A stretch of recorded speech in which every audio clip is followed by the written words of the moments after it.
Monica slammed the credit card bill on the dinner table. What do you even bring to this marriage, James? Dreams don't pay rent. Her friends laughed. I sat there frozen, humiliated in my own home. But as I looked at her face, I saw something I'd ignored for months, pure exhaustion. She'd been carrying us financially for 3 years while I found myself. I told everyone I gave up NASA training for her. That was a lie. I was terrified of failing, and she became my perfect excuse to quit. "Excuse me," I whispered, standing up from the table. As I walked to the bedroom, I realized something crushing. We were both drowning, just in different oceans. She was drowning in bills and responsibility. I was drowning in fear and shame. That night I couldn't sleep. Around midnight I heard crying from the bathroom. I knocked softly. "Monica, you okay?" "Nothing you'd understand," she said through the door. Her voice sounded so tired, so broken. I pressed my hand against the door but didn't open it. Maybe I should have. Maybe that was the moment we could have still saved us. But I didn't. I just walked away.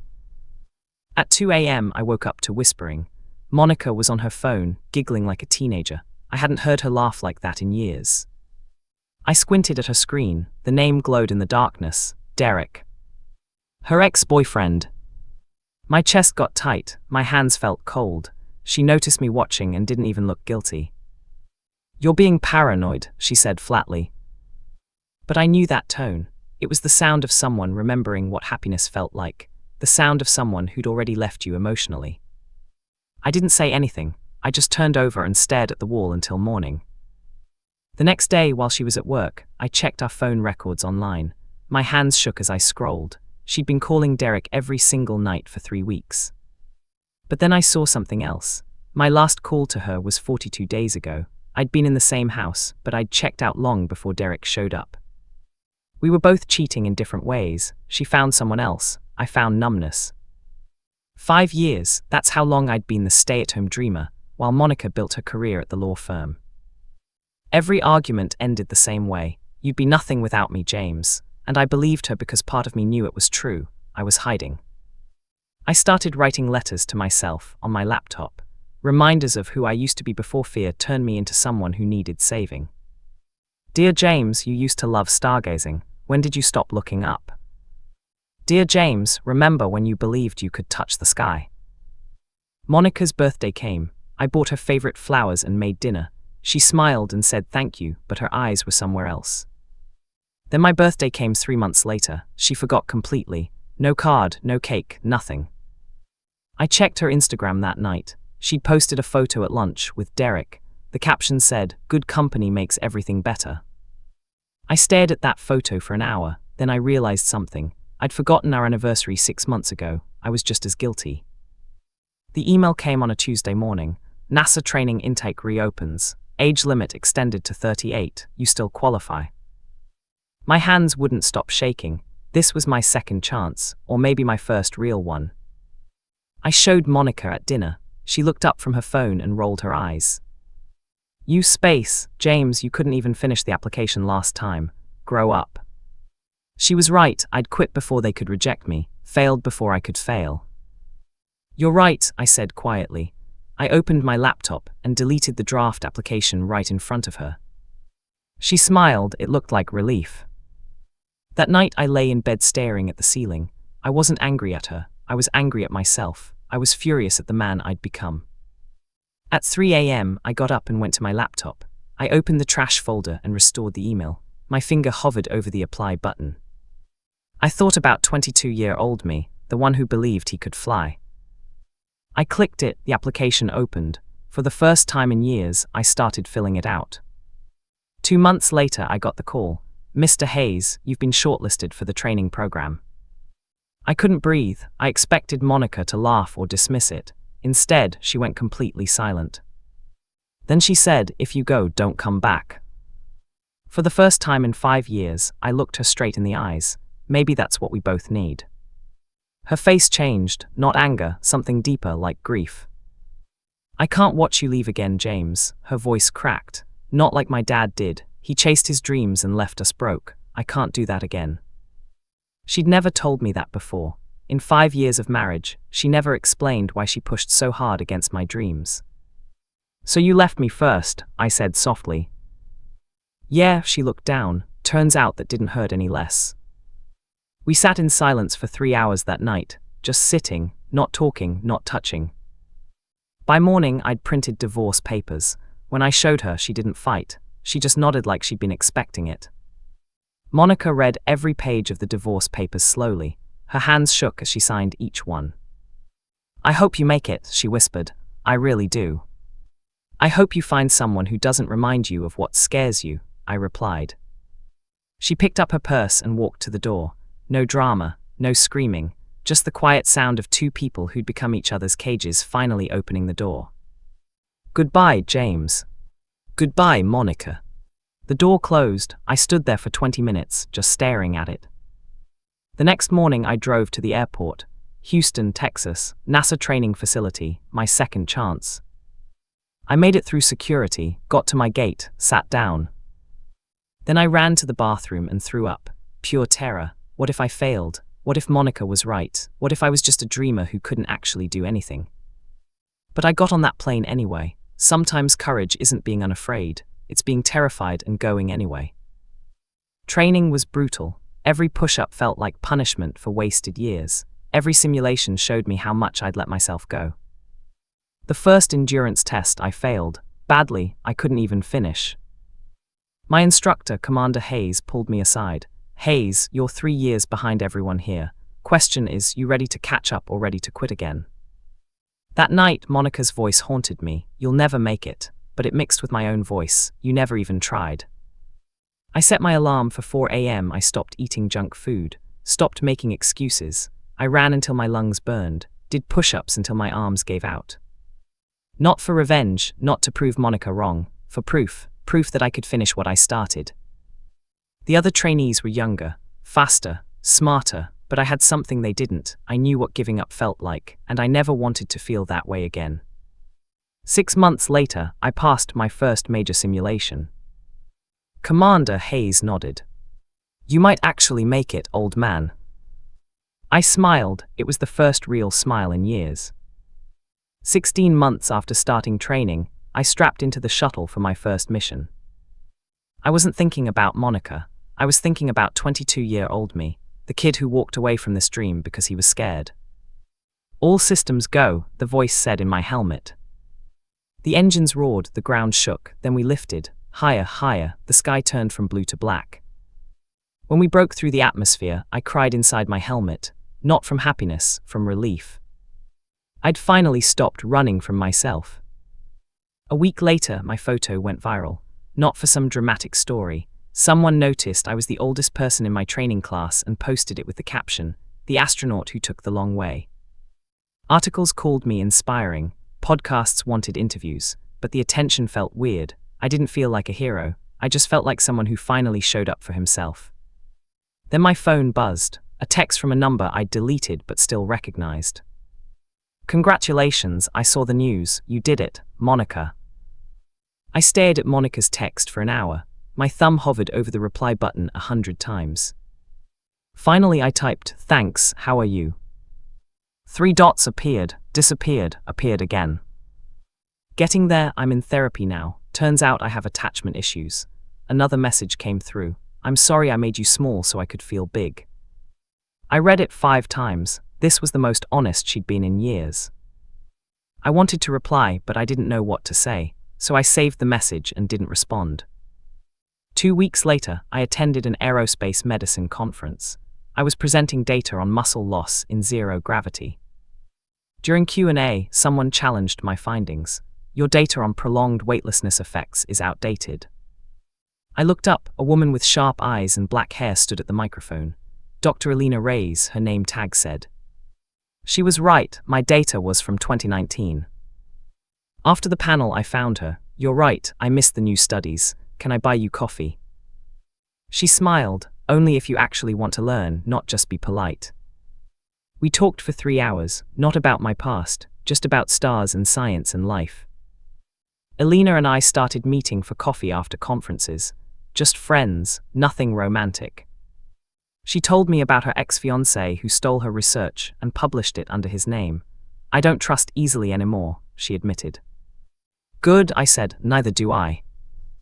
6 months of friendship, no pressure, no performance, just ease. Then one day she asked, "Are you seeing anyone?"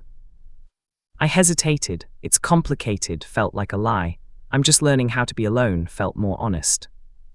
She nodded. That's the best answer you could have given. 3 weeks later, my phone rang. Monica's name flashed on the screen. "James, I know we're not. I just needed to tell someone who knew me before. My dad died." I sat down. "Monica, I'm so sorry." Her voice cracked. "The funeral's on Saturday. I know it's a lot to ask, but..." "I'll be there," I said. Elena asked if I was okay when I told her. "Are you sure you want to go?" "No, but I think I need to." The funeral was small. I stood in the back of the church. Monica saw me and her eyes filled with tears. After the service, she approached me. "Thank you for coming. You didn't have to." "I know." We talked for 20 minutes at the wake, about her dad, about regrets, about how people leave damage in circles that keep spreading. "I never told you why I pushed you away," Monica said quietly. "You reminded me of him, a dreamer who made big promises but left us with nothing. I was so afraid you'd leave me broke and bitter like my mom." "So you left me first," I said. "Yeah," she wiped her eyes, "but it hurt just as much." I put my hand on her shoulder. "I'm sorry I made you carry everything alone." She looked surprised. "You're apologizing to me." "We both messed up, Monica. I hid behind you instead of facing my fear. That wasn't fair either." As I left, she called out, "James, I'm glad you're not bitter." I turned back. "I'm not sure if that's true yet, but I'm working on it." A podcaster interviewed me 2 months later. "What would you say to people who sacrifice their dreams for relationships?" I paused, thought carefully. That it's rarely that simple. Sometimes we use relationships as excuses not to face our fear of failure, and sometimes we stay with people who need us small, because being needed feels safer than being seen. The clip went viral, not as revenge, as confession. Comments flooded in. "This hit different. I needed to hear this. Finally, someone being real." That night, Elena texted, "That was brave. Want to grab dinner?" Dinner turned into a relationship, slowly, carefully. Elena didn't complete me. We were both complete people, but she challenged me to stop hiding behind false humility. "You talk about your ex like she was a villain," Elena said one night, "but you're still giving her all the power in your story." She was right. My whole redemption arc was still about Monica, still about proving someone else wrong. "What would success look like if your ex never knew about it?" Elena asked. I didn't have an answer. The next week, I started therapy. "Why are you here?" my therapist, Dr. Patel, asked at our first session. I thought I was over my divorce, but I'm realizing I just buried it. "What would success look like?" Dr. Patel asked, "if your ex-wife never knew about it?" The same question Elena asked. I still didn't have an answer. We met weekly, talked about fear, about how I'd spent years blaming Monica for dreams I was too scared to chase. "She didn't take your dreams, James. You gave them away because it was easier than failing." That hurt, but it was true. Meanwhile, my relationship with Elena deepened. We took things slow, had hard conversations. She told me when I was being defensive. I told her when I felt scared. "I'm afraid I'll mess this up," I admitted one night. "Then mess it up," Elena said, "but mess it up while being honest. That's all I ask." 6 months into our relationship, NASA sent an email. "Mars simulation crew, 18 months isolated training. Are you interested?" This was everything I'd worked toward, but it meant leaving Elena, leaving therapy, leaving the life I'd just started building. I showed her the email. "You have to go," she said immediately. "But what about us?" "James, you're allowed to be scared and go. That's actually how courage works." Elena's words stayed with me as I accepted the Mars simulation mission. We decided to try long distance, uncertain, scary, but honest. 4 months into training, I failed a critical psychological evaluation.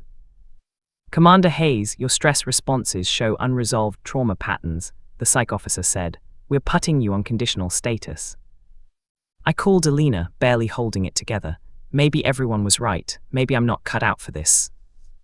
Or maybe, she said gently, you need to stop trying to prove you're cut out for it and just do the work. I requested additional therapy sessions. It meant delaying my mission by 6 months. It meant admitting I wasn't the hero of this story yet. But it also meant actually healing, instead of just performing healing. During therapy, Dr. Patel asked, "Why does failing this evaluation feel like the end of the world?" Because it proves Monica was right, that I'm just a dreamer who can't actually do anything. Or, Dr. Patel said, it proves you're human, and humans need help sometimes. That night I cried for the first time in months. Real tears, not from sadness, from relief. 8 months into therapy, I got a text from Monica, "Can we talk, in person?" My stomach dropped. Alina saw my face. "You okay?" "Monica wants to meet. Do you want to go?" I thought about it. "Yeah, I think I do." We met at a coffee shop. Monica looked different, lighter somehow. "I've been sober for 8 months, she said. "I'm in AA, step 9 is making amends." I nodded. "That's good, Monica, really good." "I'm not doing this for closure," she continued. "I'm doing it because I need to own my mistakes. I was cruel. I made you responsible for my happiness. That wasn't fair. I'm sorry." Her voice was steady, honest. "I'm sorry too," I said, "for using you as an excuse not to try, for checking out emotionally and blaming you for our problems." We sat in silence for a moment. "Are you happy?" she asked. "Getting there, you." "Getting there too." As she stood to leave, she said, "I'm rooting for you, James, really." I believed her. For the first time since our divorce, I actually believed her. 16 months after the psych evaluation, I suited up for the Mars simulation mission. Alina was there, my mom flew in, a few close friends, not the world, just the people who mattered. "You ready?" Alina asked. "No," I admitted, "but I'm going anyway." She kissed me. "That's my favorite version of you." As the hatch closed, I realized something. This was never about reaching the stars. It was about finally showing up for myself. The simulation was brutal. 18 months in an isolated facility designed to feel like Mars, extreme conditions, system failures, crew conflicts. At month 7, I wanted to quit. The walls felt like they were closing in. My crewmate, Officer Kim, wasn't speaking to me after an argument. The food was terrible. I missed Alina so much it physically hurt. Dr. Patel's words echoed in my head during video therapy sessions. Courage isn't not being afraid, it's acting while afraid. I stayed, worked through conflicts with Kim, kept showing up even when I wanted to quit. When we landed on Mars in the simulation, I didn't think about Monica. I thought about 22-year-old me. "We made it, kid," I whispered. The mission ended, no global headlines, just a NASA press release. Alina met me at the facility. "How do you feel?" "Tired," I admitted, "but whole." We drove to the coast, watched the sunset, talked about normal things, groceries, her new project, whether to adopt a dog. That night, alone in my apartment, I opened my laptop, found the folder labeled Recordings. Years ago, after that dinner party, I'd started recording Monica's insults. Evidence, ammunition, proof that I was the victim. I listened to one, her voice saying, "You're pathetic, James." But this time I heard something else. I heard pain in her voice, fear, her own brokenness. I deleted the folder, all of it. I didn't need it anymore. 2 months later, I started a small foundation for people returning to abandoned dreams. Not a viral sensation, just a quiet program.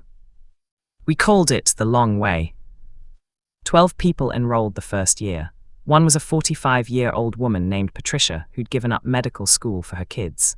She graduated at 52. At her graduation, she hugged me. "You taught me it's okay to take the scenic route." That felt like enough. I wrote a book, Gravity Can't Hold Me Anymore, a memoir of fear, failure, and second chances. It wasn't a bestseller, sold about 8,000 copies, but I got emails from readers saying it helped them stop hiding. One email said, "I've been using my kids as an excuse not to write. Your book made me realize I was just scared. I'm writing again." Another said, "I blamed my ex for everything. Your book helped me see my part in it. Thank you." That felt like success. 3 months after publication, a package arrived. My book, but it was already signed.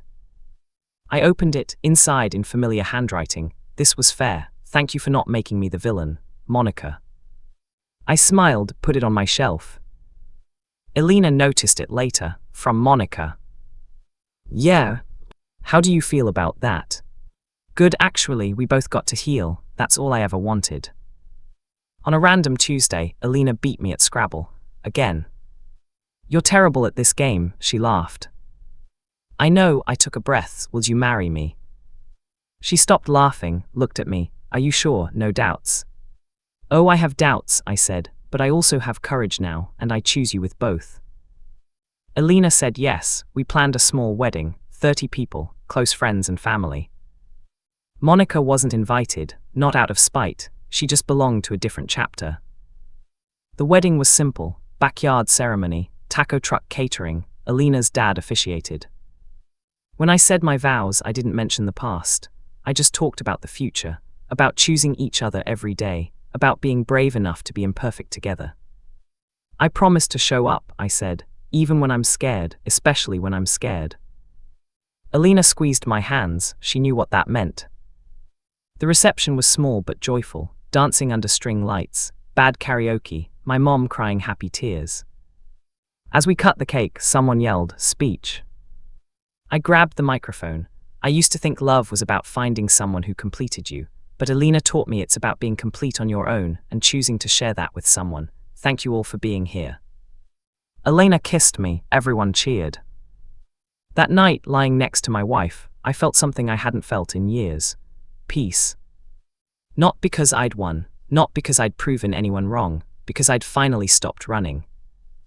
2 years after the Mars simulation, NASA called. Hayes, we need you for a real spacewalk. Satellite repair mission. You interested? Was I interested? I'd dreamed of this my whole life. Yes, I said, absolutely yes. The training was intense but familiar now. I knew how to push through fear. Launch day came. Elena was in mission control. She blew me a kiss through the glass. As we ascended, I thought about how far I'd come. From a man throwing up in an airport bathroom to a man floating in space. The spacewalk itself was incredible, floating above Earth, tethered only by a cord. I looked down, Earth was so small, so blue, so fragile. I didn't think about revenge, didn't think about redemption, I just thought about how brief life is. How precious. Thank you, I whispered, not to Monica, not to pain, to the version of me that finally stopped running. My oxygen levels were fine, I had 30 minutes left outside. I spent them just being present, just floating, just being. When I came back inside, Elena's voice crackled through my helmet. Welcome back, husband. Good to be back, wife.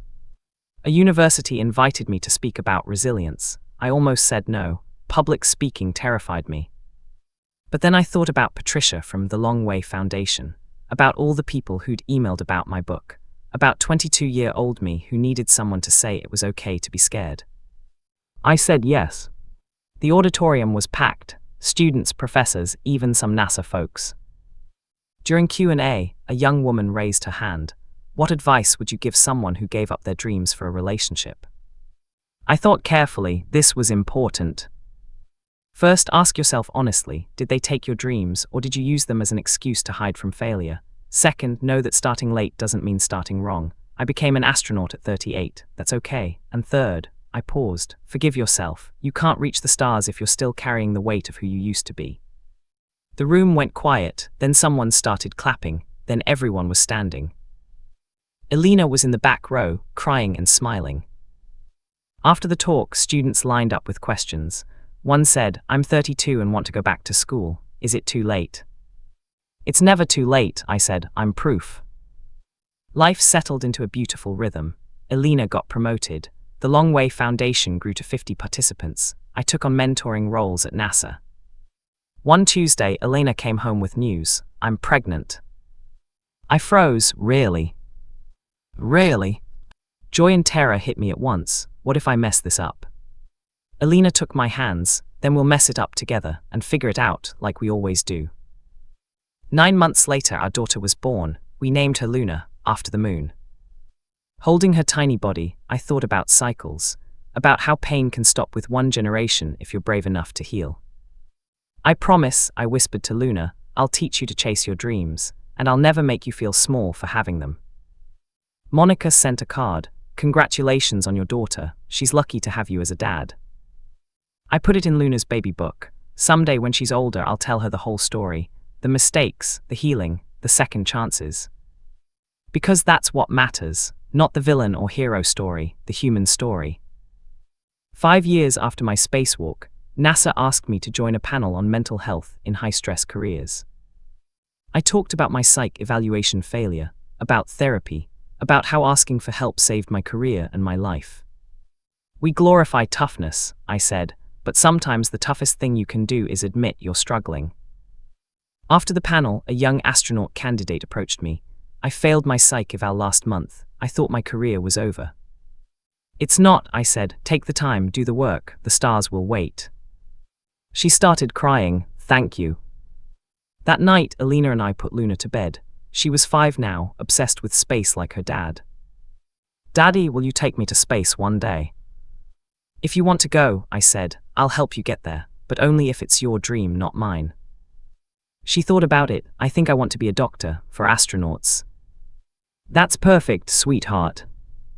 After Luna fell asleep, Alina and I sat on the porch, watching stars. Do you ever think about the other timeline? Alina asked. Where you stayed, never applied to NASA. Sometimes, but I don't regret this one. Even the hard parts. Especially the hard parts. 10 years after my divorce, I ran into Monica at a coffee shop in Houston. Pure chance. James. Monica, hi. She looked good, healthy, happy. Do you have a minute? She asked. We sat down, talked about life. She'd remarried, a therapist named Carlos. No kids, but she mentored young lawyers. I saw your talk on mental health, she said. It was good, really good. Thanks, how's Carlos? He's wonderful, patient. He doesn't need me to be anything but myself. I'm happy for you, Monica, really. She smiled. I'm happy for you too. I saw the photos of your daughter. She's beautiful. We talked for 20 minutes, about growth, about how 2 people can both be right and wrong at the same time. As we parted, she said, thank you for not hatting me. Thanked you for doing the work to heal, I replied. We hugged, a real hug, the kind that says, I forgive you and I forgive myself too.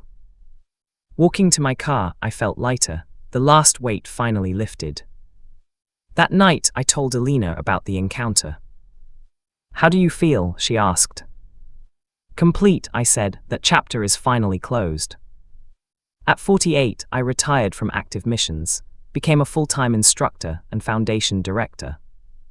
The long way had helped over 200 people return to abandoned dreams, teachers who became scientists, parents who became artists, people who thought too late finally learned better. On my last day at NASA, they gave me a plaque for showing us that the journey matters more than the timeline. Luna was 13 now, already taking advanced science classes. She wanted to be a pediatric astronaut, treating kids' space-related health issues. Dad, do you think I can do it? She asked one night. I think if you work hard and ask for help when you need it, you can do anything.